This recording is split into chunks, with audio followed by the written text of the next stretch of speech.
Hello, everybody. Welcome to the Saratoga pre-election day special podcast. I am joined by Adam Israel. What up, Adam? Hey, how are you? Good. It's a big day today. We have some really interesting guests on, and so because of that, I decided to dress up and put on a jacket. So here we go. I like it. Putting your formal wear on. I like it. There we go. Exactly. So, all right. I think I'm all ready for the guests we have on today. So real quick, Dan couldn't join us today because he's doing his actual paying work, which we understand. But we're really excited to talk all things election, which is tomorrow.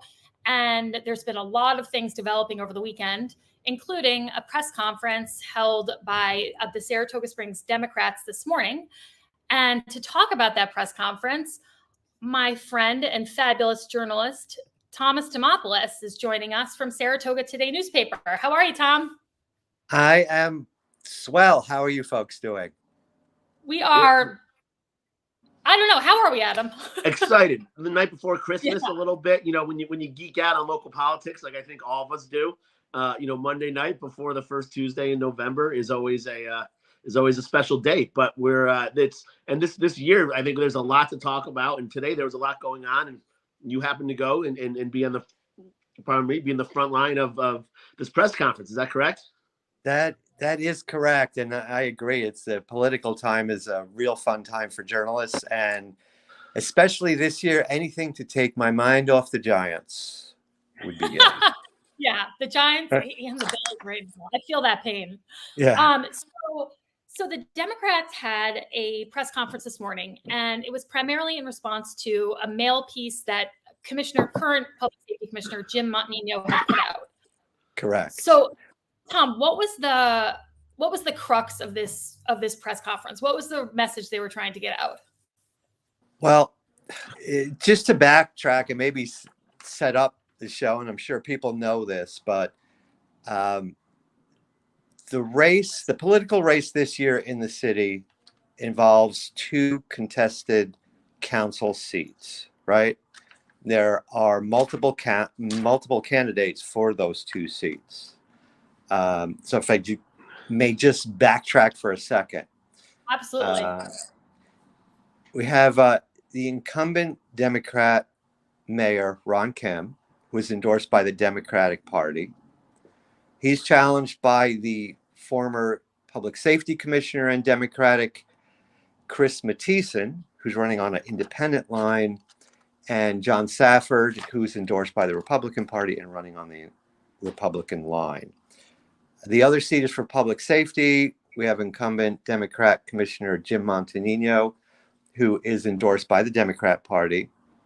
He's challenged by Democrat voter, as I understand it, Timothy Cole, who's running on the Republican line, and Kristen Dart, who has been endorsed by 4 of the 5 sitting Democrats on the city council and is running on the independent line.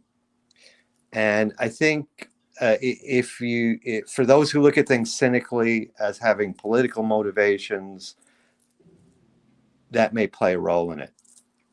So what happened today, as you said, there was a mailer that went out, I guess, last week. Did you folks see that? Did you get that? Yes, and I was gonna put it up here, but I don't think it needs any more viewing, I guess. So, So over the weekend, the city Democrat Party and the county Democrat Party got together and asked Public Safety Commissioner Jim Montagnino, who they had previously endorsed and who acknowledges he supervised and fully put together the mailer, to retract his comments about the mailer, which they called racist, as well as renounced his political support for Republican candidate Safford and asked for the $1,000 that the Democrat Party had given him for his campaign back. That was the gist of today's presser. And let me give a tiny illustration of this mailer. Sure. It was basically a postcard about this big. It had a picture of Kristen Dart, which she's so beautiful, and it was not a great picture of her. It was kind of a classic, like, let's take the worst picture we can find of the candidate. And then it was a picture of Alexis Figueroa, who's the head of Saratoga BLM, next to it. And there were some quotes from the Daily Gazette and so forth. But essentially, the mail piece was, a vote for Kristen Dart is a vote for Saratoga BLM. Would that be accurate, Tom? Right. Yeah, that's pretty accurate. And Kristen Dart did speak today. She said she wasn't going to, but she said a few words. And regarding the mailer, she said, and these are her words, it raises the idea that Black people are nothing but angry. And she said it was racist because, quote, it lifts up the tropes that Black people cannot be fully human and express their emotion. Now, regarding the Democratic Party, Otis Maxwell, who's the chair of the City Democrats, spoke, as well did Martha Devaney, who's the chair of the the County Democrats. You can tell I'm holding this camera, right? I know you're doing it. By the way, this is Tom's first time doing this kind of setup, so he's a print reporter, not a video reporter. But you're doing great. Well, I have the Constitution behind me too, just so for accuracy.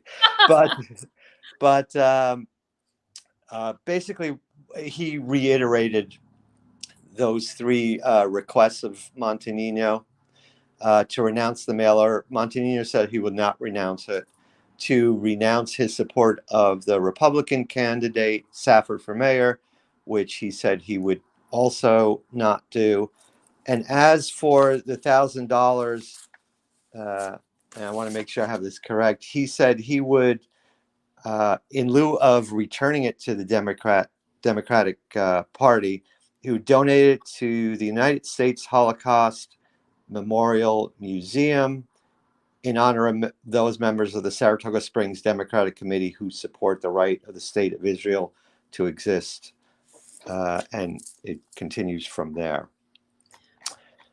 So it sounds like, to me, from what Kristen is saying, it was less about the copy on the mailer, like it was less about the quotes and more about the imagery. Would that be accurate?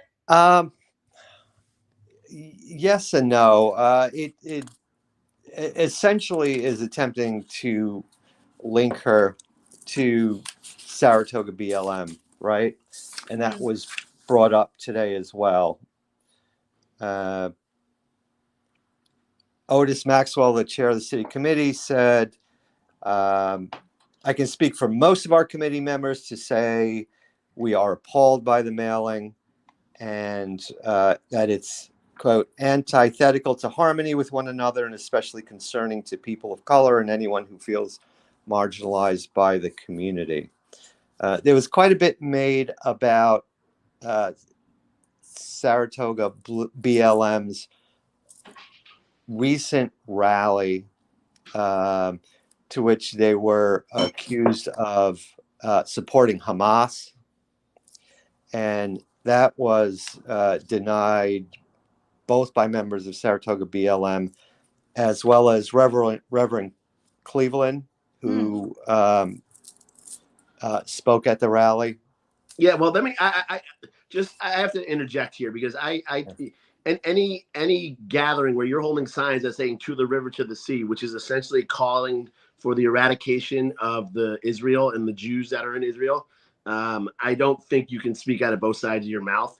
And I did find that rally very offensive, and I do think it showed support for Hamas, and it showed a disregard for the 200 plus Israeli children and women and citizens who are being held hostage right now. So, I don't want to give them a free pass with that because I think that was something that did happen, and you can't say it was something else. So perhaps it wasn't the primary intent of Saratoga BLM when they held that rally, but they ended up people attending. Yeah, that's like saying the primary intent of January 6th wasn't to storm the Capitol. I'm sorry, but saying, hey, there were some good people there too, doesn't fly when you're causing for genocide. Yeah, it doesn't. Yeah, and that's fair. And truthfully, I wasn't at the rally, so I don't know what was said. just relating what was said today. Right. And I will say to that point, Kristen Dart also spoke in addition to the mailer, and her quote was, I believe what Hamas did was an act of terrorism, and I also believe the government of Israel blocking humanitarian aid is a violation of international law and is also inhumane. So, end quote. So, there's that as well. Yeah. But the point in this coming up was the mailer was somehow linked to Dart's supposed alliance with BLM and to their supposed alignment to Hamas, I guess, is what Montanino was saying. I will also say, not to get too in the weeds, that Montanino had cited a newspaper, not this newspaper, but a newspaper report in putting the content of that mailer together. That was also spoken about by journalists there as not being an actual news report, but a column or an opinion piece. So yeah. I think that distinction needs to be made as well. I think they were referring to Andrew Waite at the Daily Gazette did a column recently where he said that the public safety election in Saratoga is essentially a referendum on Saratoga BLM, but it was an opinion piece. It wasn't a news article. It's an opinion piece. Right. And that, I think that's not been clear to a lot of people, but that was made very clear today. What else can I tell you about today? Sounds like so. I thank you, by the way, for sending me this picture. The picture we have up is courtesy of Tom Demopoulos. Thank you. So it looks like it was pretty well attended. And I also spot Jim Montanino there on the side. Did he attend? He was there on the side, and I think he is the fellow off to the far left against the wall, leaning against the wall, arms folded. He was there for the entire event. The event went for about an hour. There were a few dozen people there. Many people spoke. And he spoke with the media afterwards as to what his reactions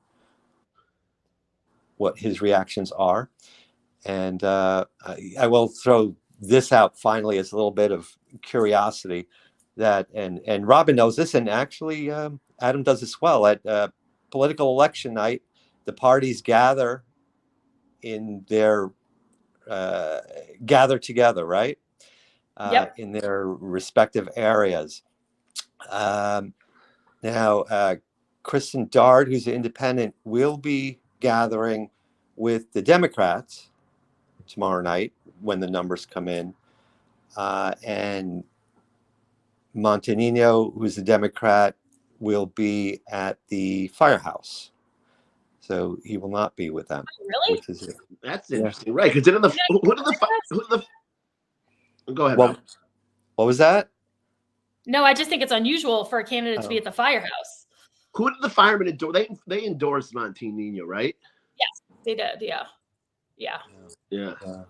So. Well, thank you for that recap, Tom. I really appreciate it. I know neither Adam or I could get to the press conference, but we really wanted to kind of hear what had gone on. So I appreciate your coming on and giving us a summary of the day's events so far. Hey, Tom, I know we talked about reporting, and then we talked about reporters giving commentary. Any commentary, any thoughts you had about it? Any insights that are not, they're not views of the newspaper that you represent or you're reporting. Just, I don't know, hey, this kind of insight you could give to any of our viewers about the press conference today. I think I'll say this. I think in general, and I was having a discussion with someone there about it, that this particular political season, and maybe many of them are like this, a lot of what the candidates are saying and a lot of what I read on social media has to do with process, decorum,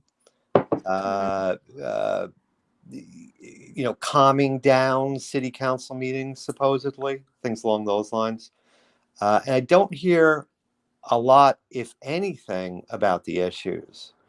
And, politically, these are people that represent the people who live here, that pay the taxes, that pay their salaries, and so forth. And to that avenue, I think personally, it's a little disappointing that hasn't been in the forefront. The issues, the money, what is the future bringing? What is the city going to look like? What's being done, for the community, for the kids, for business wise, and so forth. And really haven't heard any of that. So that would be my 2 cents worth, Adam. All right. Well, thank you for that. And then we have a quick comment here from Aaron Leary, who says that sounds illegal together at the firehouse. To that end, I do always know you have to be very careful about who you say you got endorsed by. Like, for example, when you get endorsed by the firefighters, you get endorsed by their local 343 union. And so it would kind of surprise me if they gathered on city property at the firehouse on election night. I think that is seems a little dicey.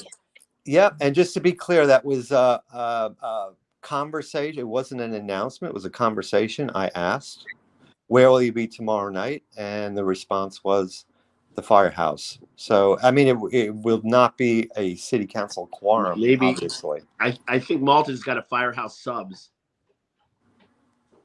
What's that? Do you know the restaurant? There's a sub called Firehouse Subs. It's like a Subway. I missed it. All right, okay. Yeah. Maybe. All right. Well, thanks, folks. Moving on. Thanks so much. We appreciate it. Yeah. Bye. Bye.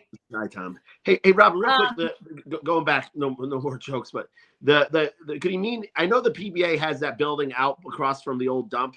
Is that PBA and firemen who split that property, that house there, or just like a fire? Just PBA. I think it's just PBA. Yeah. Yeah, with the fire. Listen, we're running a tiny bit behind, Adam, and I want to bring on our next guest, Otis Maxwell. He's here. Otis, how are you? Good. Here I am. Yeah. There you are.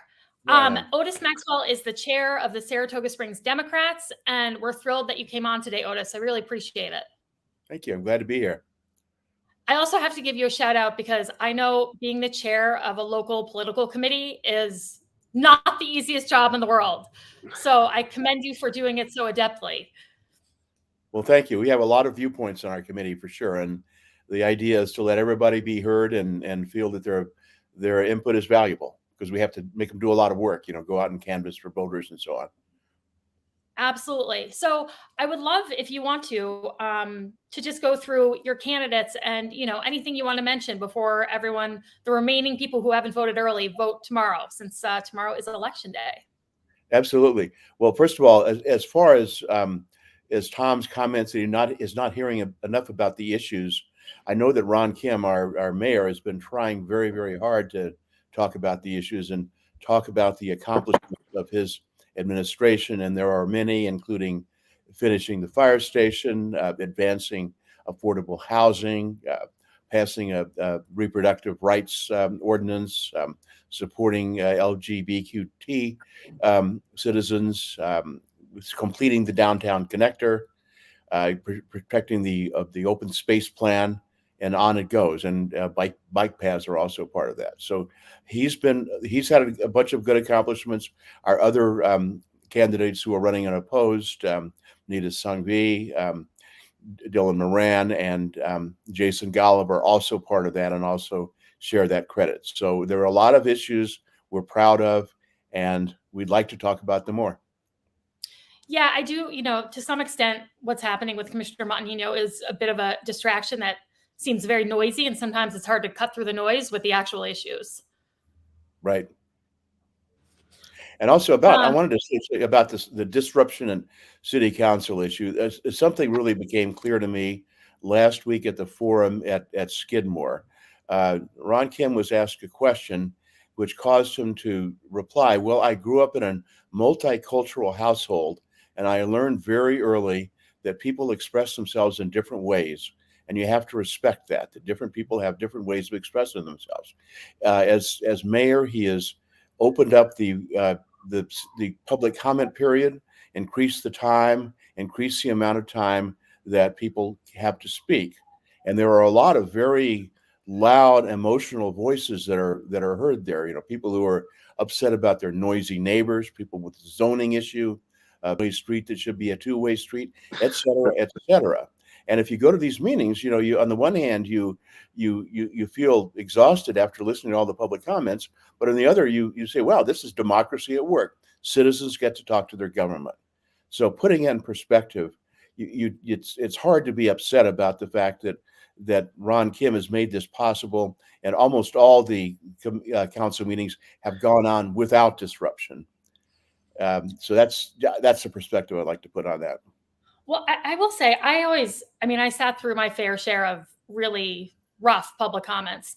I will say, I wish there was a way for us to kind of control the profanity aspect, because I do think it gets a little out of control, but I suppose what can you do? As I say that about Robin in the show all the time too. I bet you do. What are you talking about, Adam? but no, it is a good, and being the chair of the party, I don't know if you're the one to answer this, but at some point, where are the limits? But that we've seen some council meetings get out of hand, and we've seen the vast majority not. So it's maybe we haven't come up to that limit.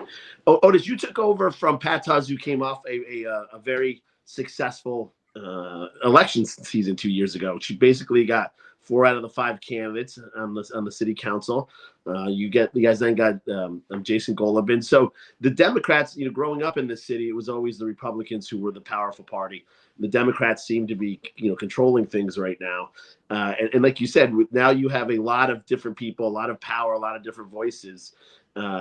Has that been challenging? And I know it has. And how are some ways that you, as the party chair, handle all these different?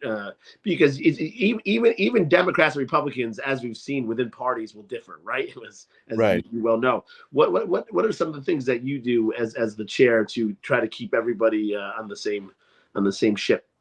Well, I think the most important thing, as I said earlier, is to make sure that people's opinions are respected and their voices are heard. And I guess I'll just go back to Montanino as an example of this, that we endorsed him as for re-election back in February, which was an easy choice because he had a very productive 14 months in office, got a lot accomplished. Then we got concerned about some of his actions and words, and some of the members said, well, we shouldn't have endorsed him. And so we invited him to come to a meeting, and we appreciated him doing that, to answer our questions, to express our concerns.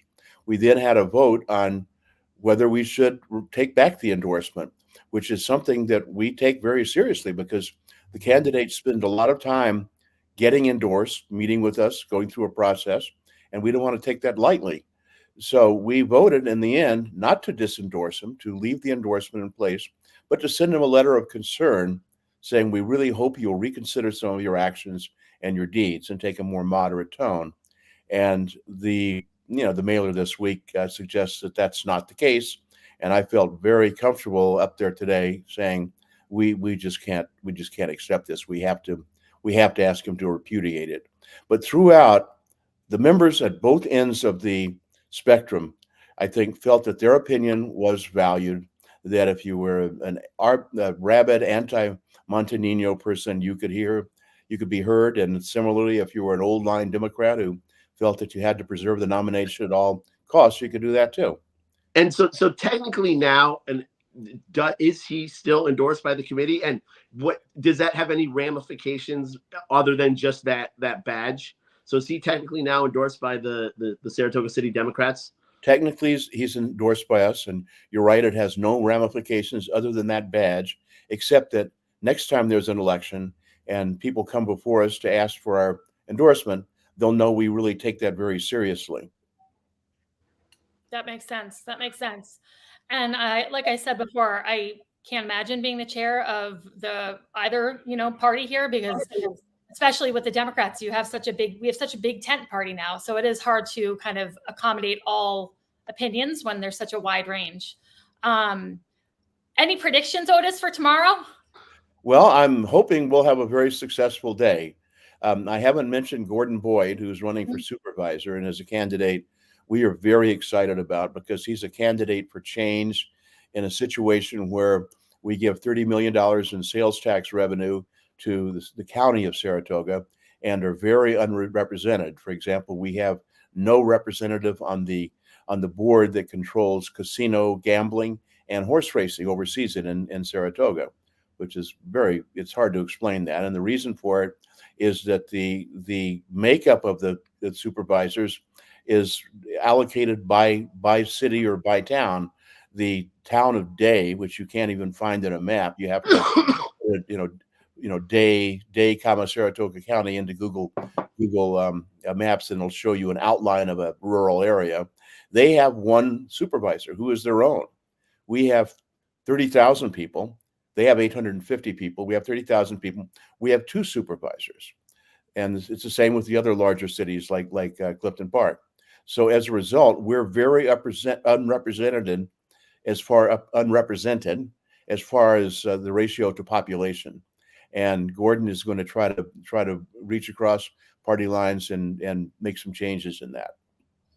Yeah, I think it's a tough situation for any Democrat going into that board of supervisors, because as we know, they're, I think, almost all Republican.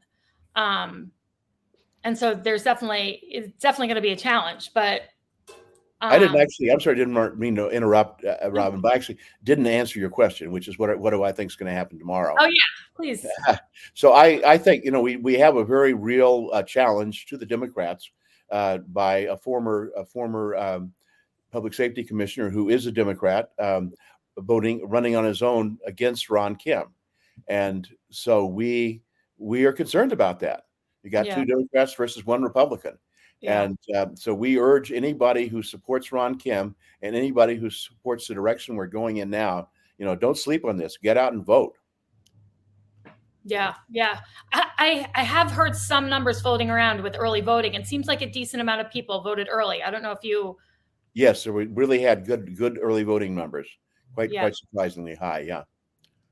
Excellent. And so that's the mayor's race. And then in public safety, how are you feeling? It must be kind of challenging right now. I am going to vote for Kristen Dart.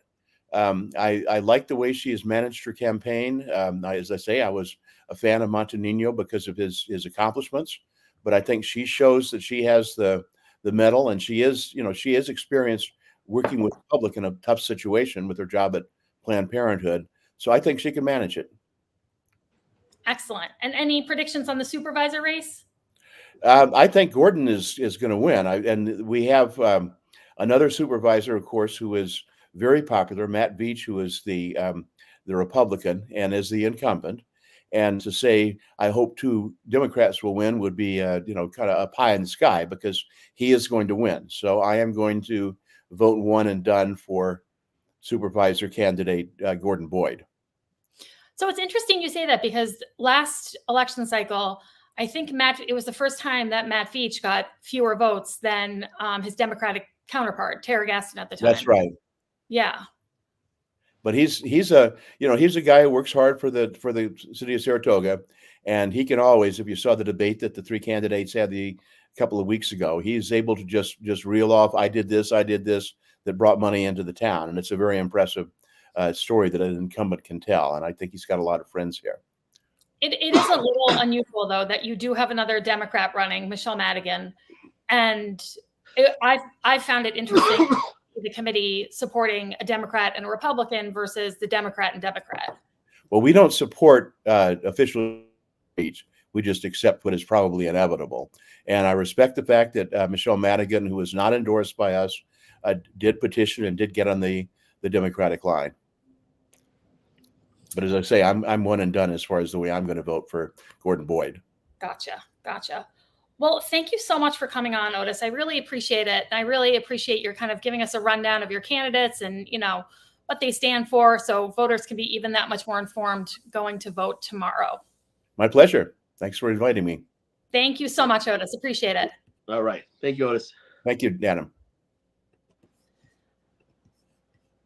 Well, sorry, I'm putting up the wrong chyron. My bad.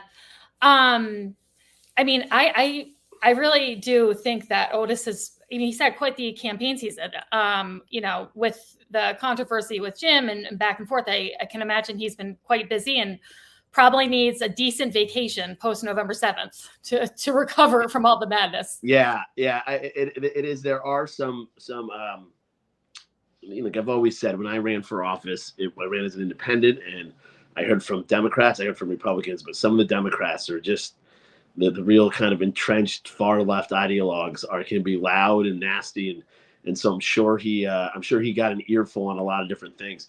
It really is with the whole Jim thing. It's just interesting how that all played out, right? Because Kristen Dart on an independent line if she's somehow able to pull this off, then no Republican should ever run in the city again. But how did that happen? Where Jim was on? Was it this mailer? What was the straw that broke the camel's back?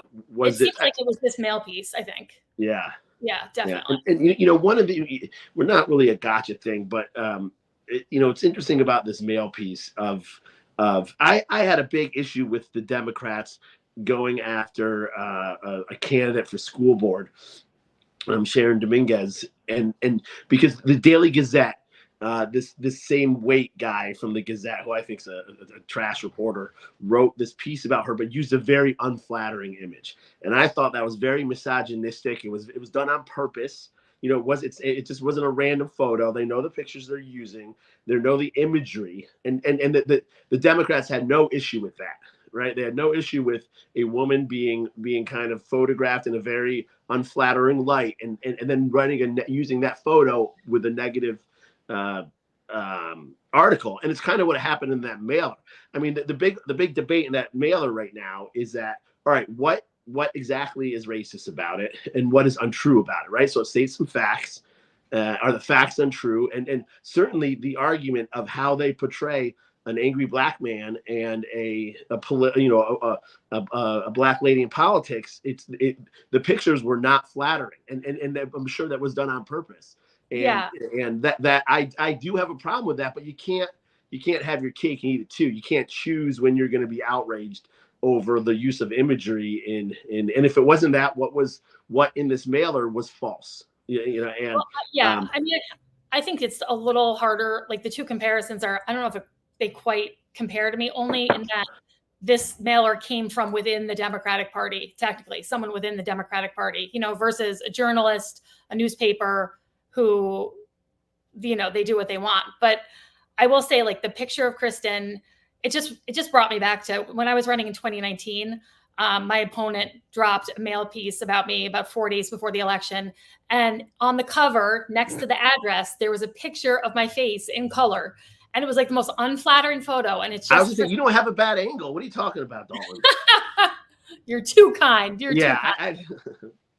But I think it happens to women all the time. And I think it's kind of just garbage, Yeah. And I think it's got to be called out. I don't think you can selectively call it out. But with that being said, appreciate Otis coming on. I think he was the first time I'm speaking with very well spoken. You can see why he's able to kind of corral those Democrats and seemingly get them all on the same point in the same direction. So thanks again, Otis, for coming on. Next up, we have Mike Brandy. Mike Brandy is the chair of the Saratoga Spring Republican Committee. How are you, Mike?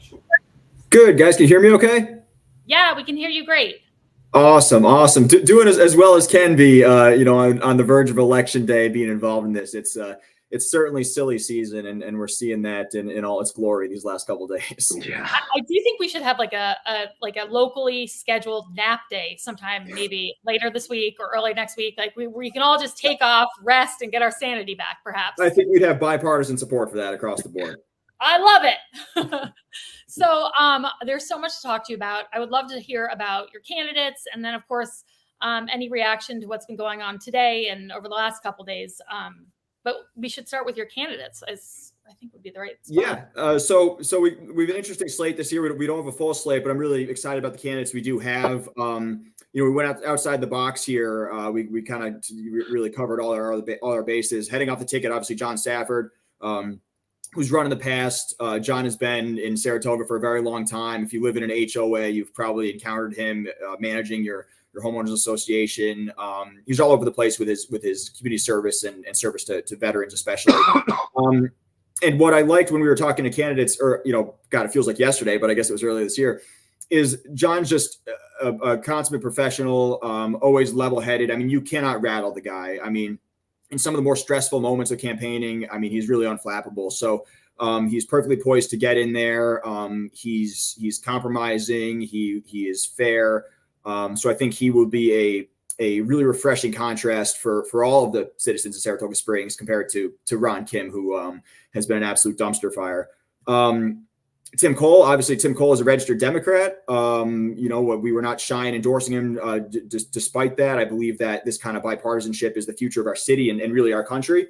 Tim, I think, no offense, Rob, but I think he's probably one of the most qualified people to ever run for Commissioner of Public Safety. No offense taken. The gentleman who ran before me for public safety, Don Brame, was like a former police officer. He had all of this law enforcement experience. So I'm very used to hearing that other people were the most qualified. Doesn't mean he can't do a good job, but I think Tim is really eminently qualified and again, just a level-headed, fair person. I think with his background, he will be fair to our police and fair to all members of the community. And of course, Matt Veach. What more can be said about Matt Veach? He's been in that position for a very long time. I kind of echo Otis's comments about Matt. He gets the job done for our city time and time again, and certainly proud to have him on our ballot as well. Excellent. With that being said, let's talk about supervisor for a minute. For the supervisor, Otis, the Democrats were not going to support the second Democrat, Michelle Madigan. So how listen, two people have to go, right? So obviously you support Matt Veach. Do you have any predictions or feelings on that second position? Ballot positioning. I'm a big believer in ballot positioning. I think Michelle Madigan is in a very strong position. Row A gets a lot of votes. It gets a lot of voters who go in there and vote Row A, no matter who's on it. I think that's going to work in Jim Montanino's favor as well. The wild card here is the one Saratoga line that both Matt and Michelle are on. So I think they're both going to, Otis said he's going to be bullet voting for Boyd. I think a lot of people on the one Saratoga line going straight across will see Michelle and Matt next to each other and vote for both of them. I think a lot of Democrats like Matt, so I think Matt will get some second votes from Gordon voters. And I think, a lot of Republicans remember Michelle running in, was it 2019, where the Row B was blank and she ran on the independence line and had a lot of Republican support. So I think a lot of Republicans will see her name and have good memories of her running, and she'll get some of Matt's second votes as well. So I think Michelle's in a very good position. I think Matt is as well. Obviously, he's a proven vote getter. I think Gordon falls short on the supervisor ballot. So not to pin you down on this, and feel free to not answer if you don't want to, but do you think the Republican committee in general would prefer a Matt Veach, Michelle Madigan combo or a Matt Veach, Gordon Boyd combo? I think Michelle would be more effective on the Board of Supervisors. I've never met Gordon, but from what I've seen about him, he's kind of petty and seems a little abrasive. Again, I've never met the guy, but I don't know that he, as the lone Democrat on the board, would catch a lot. He catch more flies with honey. I'm not sure he would be well received with the way he carries himself, based on the way he's campaigned. Michelle, on the other hand, I think has shown that she can work. Michelle's a fighter, so I think if she has something to say, she'll say it. But I think that she will be she'll be better received and more effective on the board, especially with Matt there.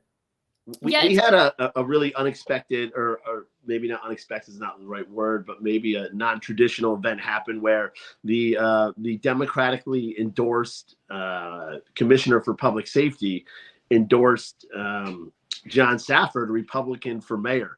Is that something that John was seeking? Did that catch him off guard? Were you guys happy to get it? Can you speak a little bit about what that meant for John? Yeah, it's again, silly season, right? You never know what's going to happen. It's a weird year. I don't know if you've seen the ballot yet. The ballot looks like Frankenstein. It's bits and pieces all over the place, multiple lines, blanks here. Of course, it's led by the judges, and there's no Democrats up there, so it's an odd looking ballot. So yeah, when I heard that was being discussed, obviously I'm open to that. I think that, again, the bipartisan support that our candidates have received has been, I think, historic. I think our bipartisan slate is historic, and I hope this is a precedent that we can maintain going forward.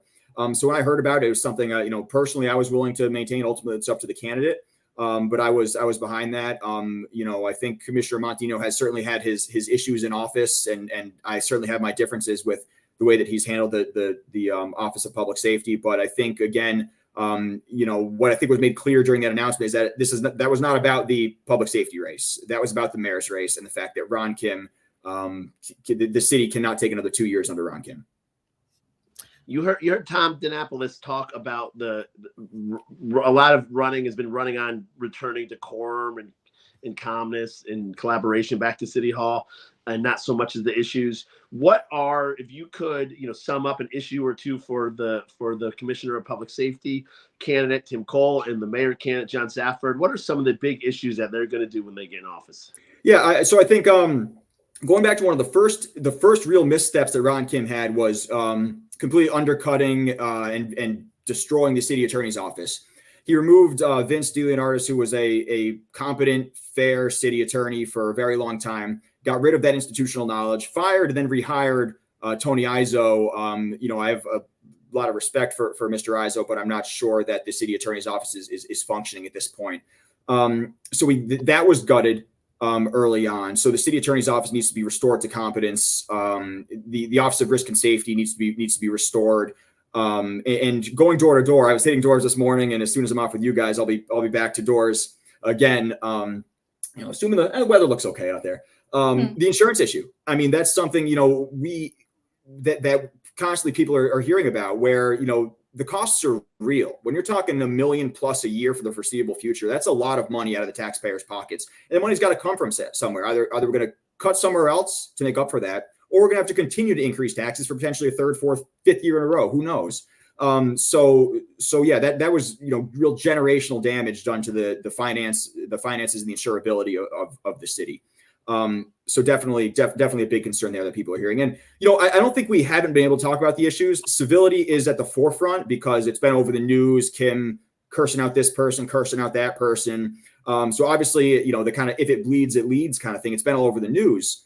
So obviously people are focusing on it. And I think we need to get back to a baseline of decorum and respect before we can start getting into the minutia and the real nuts and bolts governance issues. But I don't think it's precluded us from talking about these things. I think we have addressed the uptick in crime that we have seen, and the numbers do support, despite constant claims from Ron Kim's campaign, and things like insurance that really matter to people. So I have a sample ballot that I'm going to throw up. I was making it for Michelle Madigan, so you'll notice her name is checked, but I just want to give people a sense of what the ballot looks like. There's a lot going on. It is somewhat wonky. Yeah. Look at that. Yeah. And I will add a little commentary here that voters, before I got involved in politics, I thought the ballot didn't matter. If people would go look for you and look for your name, but it really does. What line you're on, how many lines you're on, it really can affect the outcome of a race. So it's interesting that this one's so wonky. Yeah, very much so. Ballot placement is pretty significant, I would say. So there are a couple other things I wanted to ask you about, Mike, if you don't mind. I believe that you have a lawsuit currently pending against the city. Is that correct? Two lawsuits. Two lawsuits. So yes, can you describe for viewers what's going on there? Absolutely. Both are transparency-based lawsuits. The first one is for FOIL, which is Freedom of Information Law. Freedom of Information Law is in the Public Officers Law. New York State Legislature has codified it. And it involves the people's right to obtain records and information from the government. And the baseline is that you're entitled to anything. Anything they have, you can get, unless it fits under certain narrowly curtailed exceptions. And fundamental in that is that the city has statutory timelines that needs to get you information in. It's to get you a confirmation in 5 days, the documents by 20 days. If you appeal, you have to get a response in 10 days. This is all right there in the law. So back in May, I submitted 2 separate FOIL requests to the city, which were acknowledged and then ignored for, I think, 3 months. I appealed. My appeal was acknowledged. I was promised a response, and I was ignored. So at that point, I sent a follow-up. The follow-up was ignored. So at that point, I went to the New York State Committee on Open Government, which is a division of the Department of State, and I said, here's the situation. Let me know your opinion. They said, yes, this is a denial. your remedy is to sue under Article 78 of the civil practice rules. So I did. And I think the law is very clear on it. I think we're going to win on all fronts. And I think it's an embarrassment to the city that the city, is obstructing for no reason whatsoever. And it's going to cost the taxpayers money to defend this. And it's a real shame. Meanwhile, I'm waiting 5 months plus to get what are going to be a few hundred pages of very redacted records. And reporters submit things for Rob and your texts or former Mayor Meg Kelly's texts. And from request to release, 3 business days, unredacted, 50 pages of text messages. So do the math yourself. The facts are right there. The city's playing political games with transparency and the Freedom of Information law. I'm disgusted by it.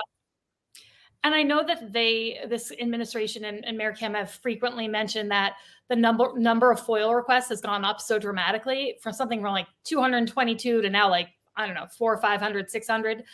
But to me, that's an indicator that people don't feel this administration is being transparent. Otherwise, they wouldn't have the need for so many more FOIL requests. It certainly could be. Yeah. Go ahead. Sorry. No. You finish your thought. And the other thing the city's shown the ability to do is to hire a law firm within 10 days. So it would not be difficult or really necessarily extremely expensive for the city to bring in help to address FOIL requests, to address the backlog. And these are requirements under the law. The city should be doing it. It's fundamental governance. It's really non-negotiable. Well, and of course, I have personally observed that FOIL requests that pertain to me are responded to with pretty quickly, very quickly, in fact. And it is kind of demoralizing because you'd like to think that these things are, operated like, by the book. But there does seem to be some political motivation there in terms of what FOIL requests are responded to and how quickly, for sure. And the only damage that they face from these foils is that there's no civil penalty, there's no criminal penalty. It's just up to the voters to watch this and decide, is this a government? This is how they want their government to act. Is that correct? Yes, you're right. The city can be ordered to pay for my attorney's fees, which in a case like this are not, it's not that much money because it's a fairly simple expedited proceeding. There's no discovery. It's all in the papers. So that is really the only stick for the city. I mean, the idea is that they shouldn't need a motivation to abide by the law. It's a command under the law, and that should be enough. And it is enough for most municipalities. I've represented as municipal council towns of 300,000 plus people or as small as 3,000 people. And no one else has the issues that Saratoga Springs has with this. This is unique to this administration.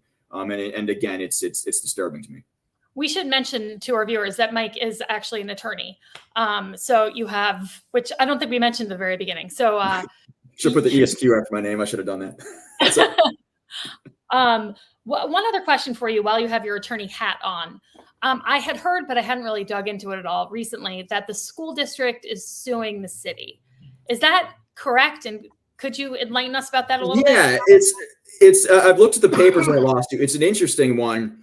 Essentially, there was it Quad Graphics, I believe, that was had a pilot agreement. And a pilot agreement is basically, I'll give you the 1,000-foot view because it gets really strange. And I've represented IDAs as well, which is where these agreements come from, industrial development agencies. Let me get my thoughts right here. So when you get an agreement with an IDA, it basically gets you off the tax rolls. And instead of paying taxes, you would agree to pay a pilot payment, a payment in lieu of taxes. But critical in that is that you have to actually be removed from the tax rolls. And apparently someone in Commissioner Moran's office, or I guess Commissioner Moran is the assessor. So someone in his office or him forgot to remove the entity from the tax rolls, which resulted in a miscalculation of the school district's taxes and tax levy. And the school district is claiming that it was shorted something like $200,000. The city is claiming that they weren't. And that's about the extent of my understanding of it. There's a lot of money at stake there, but it's certainly going to take a lot of discovery and a lot of legal jockeying to get to the bottom of it. But the bottom line is it seems to have resulted from an administrative mistake on the part of the city. Gotcha. Well, that's an unfortunate administrative mistake for sure. Sure is. 6 figures on a mistake. That's not something anybody wants to be facing down. Yeah. So lots of lawsuits is my takeaway from this. Lots of lawsuits. Certainly. Well, I'll touch my second one real quick. The second one is open meetings law based and arises from earlier this month. The city took a vote by email. Fundamental. You can't do that. You can't vote by email. So it was also submitted to the Committee on Open Government. They confirmed it's a violation. We're in court on that one as well. And I think we'll be successful on that one. Can you give us any specifics on what the vote was about? Yes, something about a state liquor authority waiver on hours of service. I'm not exactly sure of what the context is behind that, and frankly, it seems somewhat non-controversial. But no matter how small or how large, you can't vote by email. You can't vote behind closed doors. That's the public's business, and it needs to happen out in public. The city has the ability to schedule a special meeting and do it very quickly within an hour's notice if they have to, and get it done. This was, it's either laziness or disrespect. Either one is unacceptable. Yeah. Well, I'll be interesting to hear how those lawsuits pan out. It sounds like you have pretty cut and dry case here on both sides. And I think so. As a voter, I mean, even as putting your role with the Republican committee aside, I just, as a resident, appreciate that there are people who are really making sure that our city government stays transparent and stays honest with us. So I would be doing this either way. This is something I believe in. The first assignment I ever had in my first internship in law school was a box plopped on my desk, and they said, "Go through this. It's been requested. See if we need to disclose this or not." So it's something that I know, and I think is a fundamental pillar of our democracy is that kind of transparency. So I filed these not in my capacity with the Republicans. I'm the plaintiff myself individually. I'm funding it myself. It's something I'm doing because my own belief in those tenets. And if I recall correctly, I think you also, in my opinion, get the most dramatic delivery of a lawsuit ever. I believe you had the city served at a public comment period. Is that right? That's correct. Yes. We had the city served with the FOIA lawsuit. We served Assistant City Attorney Michael Phillips during the public comment period. That's right. Yeah. So I want to make sure the city got it. 10 out of 10 for delivery. That was a wild one. That was a wild public comment. And that, it was. And, that's one thing I go back to, aside from the service, Ron Kim likes to say only 2 out of however many 100 meetings were disrupted. No, 2 were canceled. Many more were disrupted. Meetings are regularly disrupted. People don't go to these meetings because they see what is spewed at the people that are speaking. You go to one of these meetings, you hear what's being said. Those meetings are disrupted. I also was like a touch confused on his math because I think he said like 2 out of 120 meetings. And as far as I know, the city council meets twice a month. I know that got me too, but I'm pretty sure he's counting like land use meetings and where there's really no one comes to public comment. I mean, stay awake in those meetings. But I was just like sitting there, like I'm like using my fingers. I'm like, wait a minute. Anyhow, doesn't add up. Yeah, no, it does not. It does not quite add up. Well, in 24 hours, the polls will be almost closing, and one more election season will be in the books. So. Anyway, Mike, thank you very much. Robin, unless you got anything else. No, thank you, Mike. We appreciate it. No, it's fun. Yeah, this was overdue. Let's do it again sometime soon. Absolutely. I'd love to have you on post-election. We can do post-election analysis. That would be great. For sure. Give me a couple weeks to recover first, then we'll talk. Or nap day, of course. Exactly. Yes, the nap day. Yes. Thank you so much, Mike. Appreciate it. Bye-bye. So much going on, Adam. Yeah. It really, I thought that was a great Monday before election show, just to get the heads of the party in there, have them say their bit one last time about what their candidates are going to do and what their platform is. And it was really informative. And I appreciate everybody for coming on. I agree. I especially wanted to thank Otis because he had a very busy morning. I'm sure a very busy weekend with everything going on with the press conference this morning. So I really appreciate that he came on and lent his voice to this conversation, because I think it's really important that we make our best effort to have all groups heard, and have the same opportunity. Right. And I think it's a good point to mention that people who know us personally or presence on social media, we do have positions we take that are skewed certain ways, certain times. But I think it's important for us to have guests come on the show, and it's not for us to necessarily trap them, but to give them a platform, and that the viewers, we don't allow falsehoods or lies, but if people want to talk about their platforms, we're not going to challenge it and question them. And it's just part of what we're doing here as a vehicle for people to get their platform out. So once we get off the show, Rob and I will continue to fight for the candidates we support, but on this show we are nonpartisan. I agree in that we really do try to bring information to voters and try to make it as, unbiased as possible. And I just, again, think it's really important for all voices, all candidates to be heard. And, we do our best over here at the Saratoga Podcast, right, Adam? Yeah. You know what we should do? We should write to not show endorsements. We shouldn't say it now, but I'm going to write down my predictions. Yep. I'll say my predictions. I don't mind saying them, and you can hold me to them if I get this totally wrong. Do you want my predictions? Go for it. Yeah. Okay. I think in the mayoral race, probably this is the first time in like a decade plus where potentially the Republican candidate has a little hole that they could sneak in and win. Just in that, there, as Otis said, there are two Democrats. One's running for mayor on the Democratic line. The other Democrat, Chris Mathieson, is running on the one Saratoga line. And so I think there's a possibility that, they could split enough votes such that potentially John Safford could sneak in and win. Yeah, Otis really acknowledged that with with this Republican having a real chance of winning. So yeah, he did. And then for public safety, so we've mentioned this before, but the one Saratoga line, I do think is kind of like the special sauce here. If you have a major party and you have the one Saratoga line, I think it gives you like a tremendous advantage.